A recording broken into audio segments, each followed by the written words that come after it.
from the behavior of Professor Jonathan Moyo that he is now in the pocket of Zukanandas, as well as also Emerson Tambutso Mnangagwa, paid to push the propaganda of Mnangagwa. I think some of the details have been even revealed by Themba Mliswa himself, who said Professor Jonathan Moyo is pushing propaganda for Emerson Tambutso Mnangagwa, whilst comparing him with individuals such as George Charamba. Greetings and welcome on your lovely channel, the Hlonipani Global News. If you are watching us for the very first time, please do remember to press the red or black subscribe button so that next time when we beam live, you become the very first one to watch us. So there have been blows between jealous Mawarire as well as Professor Jonathan Moyo. Professor Jonathan Moyo appeared to be actually commending the good works that have been done by Mnangagwa. I mean, this is what we have seen those backing Emerson Tambutso Mnangagwa doing, which is quite clear. They are reading from the script of Professor Jonathan Moyo. I have said it long time ago that to Professor Jonathan Moyo, what counts is the money. If he is given the bag, he can do anything for you. If I can also have a bag of money and say, Professor, run this, he will actually run it, and defend it with all he actually have, writing long statements. And if you see himself heavily invested into something as well as quoting, I won't read everything, but what I will do, I will post the speech of Professor, whatever is written, essay or whatever he has written. I will post it to my Facebook channel, that is Hlonipani Global News, just to save the time.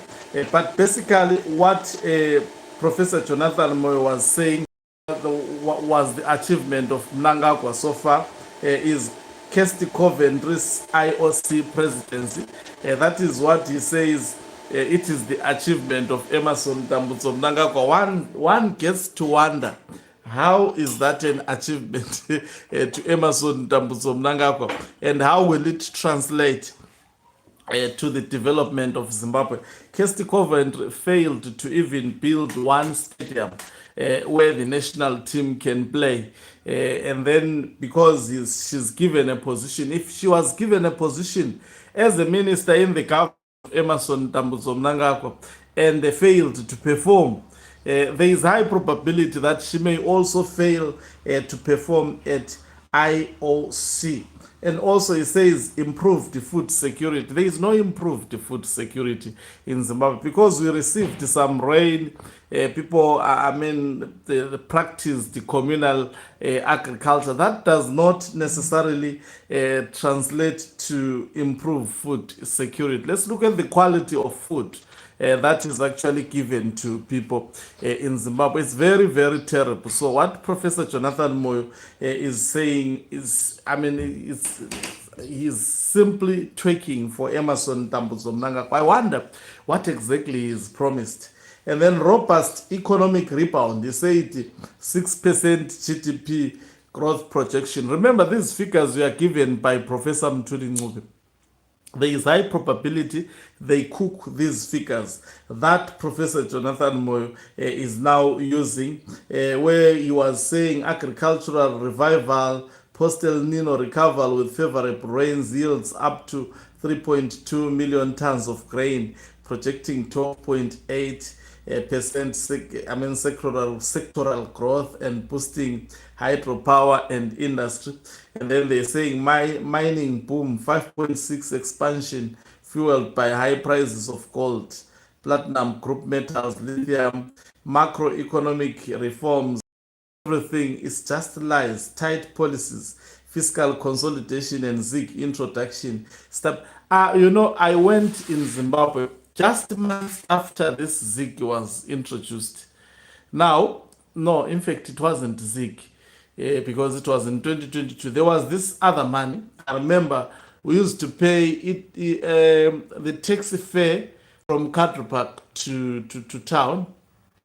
It was something like it was 10 rand, and 10 rand was equivalent to $500. So you would count those hundreds up to five by that time. And the people, sometimes in the text, you could see they had attitude. Even someone getting a change of that money, people did not have confidence in that money. Where's the zig?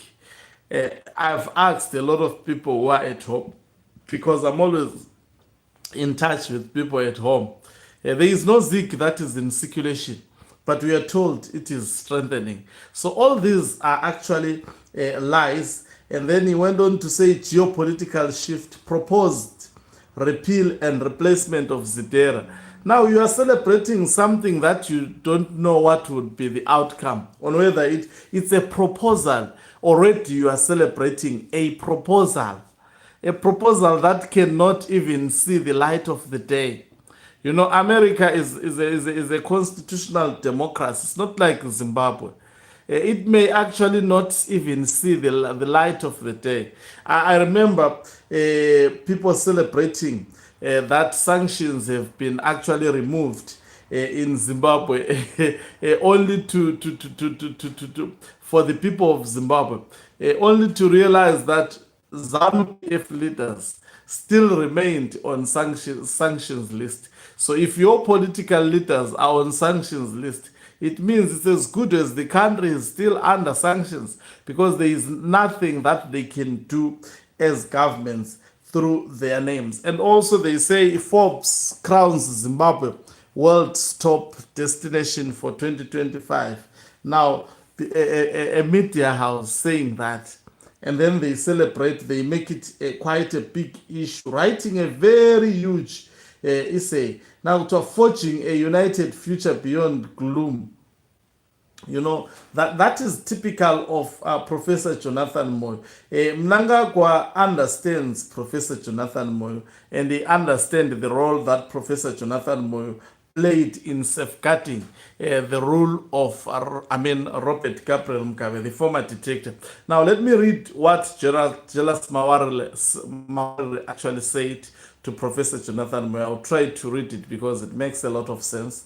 So, irony is right large when the chief exponent of media polarization starts pointing at others and accuse them of being amoral politicians. Your days as information minister stand out as a sore thumb, as the darkest part of our collective media history. Of all people, you should stay away from lecturing anyone on the need for tolerance in public discourse, because you are just narcissist and scornfully toxic in both your public and private engagements. Your so-called Breaking Barriers Initiative, which is the document that Mnangagwa wrote, in fact, which saw the rise of individuals like Sengizo Chabang. I think I'll that today also, if you stay tuned on the other live broadcast. Let me continue reading this. Is a toxic, polarizing, and cynically immoral as it is devilish. Don't you refer to dissenting voices in your PPI submission as naysayers and merchants of confusion who should be and silenced? Is that what a tolerant and not amoral politician do? I think is hanging him, giving him very, very sweet whip. On facts. Even in your tweet quoted here, can't you see how toxic your description of those that don't agree with your banal 5 pointers to national progression is? Does calling those who see things different amoral and peddlers of negativity make you feel anything better than those you accuse of being negative? Kirsty Coventry's election to the helm of the IOC president is nothing to the national sporting fraternity, considering the same failed to fund a woman hockey team to the World Cup after qualification. Yet corrupt criminals around it move around broadcasting cars like confetti, that you don't seem to appreciate that the failure of the country to fund the women's hockey team to the World Cup after qualification is a hilarious indictment to the regime and a clear symptom of the rot characterizing its administration. Astounding. I think this is a great point. I didn't mention it, that the hockey team failed under Kirsty Coventry. Not only the hockey team, I think I've talked about, she failed to build stadiums. All stadiums in Zimbabwe, as far as I'm concerned, they are condemned under the very same Kirsty Coventry. That, now Professor Jonathan Moyo is glorifying.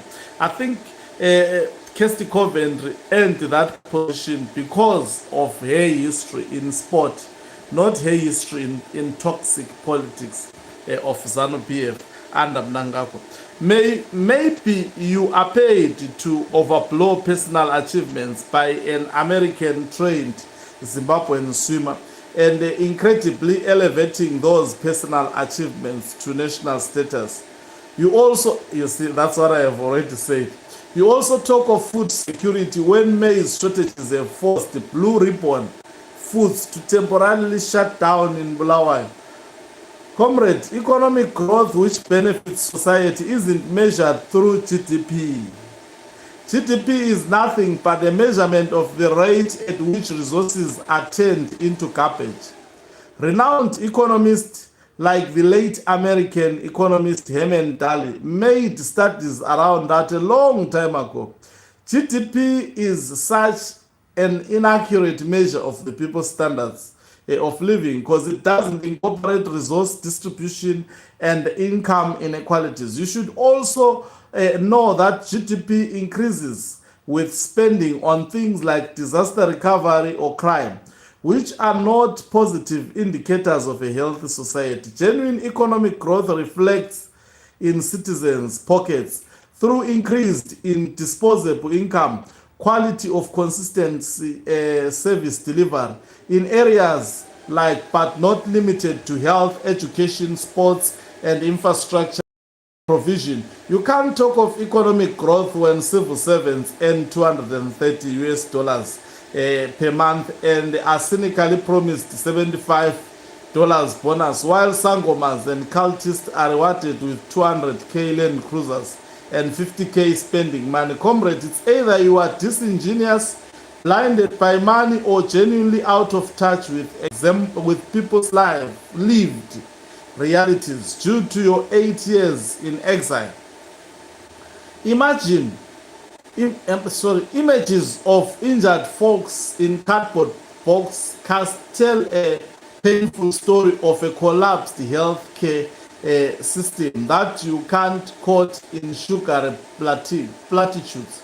Your proposal to ban elections for 10 years as a cynical way of breaking barriers is enough evidence that you reckon it is unelectability because of the rot he has presided over since coming to power, that you want to shield it from elections and referendum on its own shows that you have no faith in the same economic growth you wax lyrical about. It cannot win votes for your benefactor. Anyway, enjoy the money thrown at you by Zwikananda. You have proven over years that you answer positively, even ridiculous, to anything monetary. Enjoy your stay in Kenya. We will invite you home after we deal with the pain of corruption and primitive looting presided over by your Dinyane Cholocho co-conspirators. We will make Zim a beautiful country to live in, even for toxic, mercenary, and divisive characters like you. I think he was tackled very, very well. Jealous Mawarire should not bring Cholocho. Jonathan Moyo is not Cholocho. Cholocho is actually very, very beautiful people who live in it. I think Jonathan Moyo does not even deserve to be said he's coming from Cholocho. So, anyway, the point I was trying to derive is that I think he was tackled very, very nicely by Jealous Mawarire, exposing him a lot, underscoring the point that Professor Jonathan Moyo is public knowledge. He has been paid to do what he is doing. That's why you see him trekking so hard, writing long essay, typically like Themba Mliso. I'm sure maybe some of the content that is posted by Themba Mliso on his timeline comes also from Professor Jonathan Moyo, because Themba Mliso is not good at writing. Those who are close to him have actually advised me. So thank you very much for watching us. If you are watching us for the very first time, please do remember to press the red or black subscribe button so that next time when we beam live, become the very first one to watch us. If you want to see these statements that I've been talking about, I will post them on my Facebook page. That is Cronipani Global News. I'll post them as soon as possible. And also the statement from Jealous Mawarire responding to Professor Jonathan Moyo, as well as also the statement of Professor Jonathan Moyo, actually glorifying the performance of the regime of Emmerson Tambutso Mnangagwa. Thank you very much for watching us. If you are watching us for the very first time, please do remember to press the red or black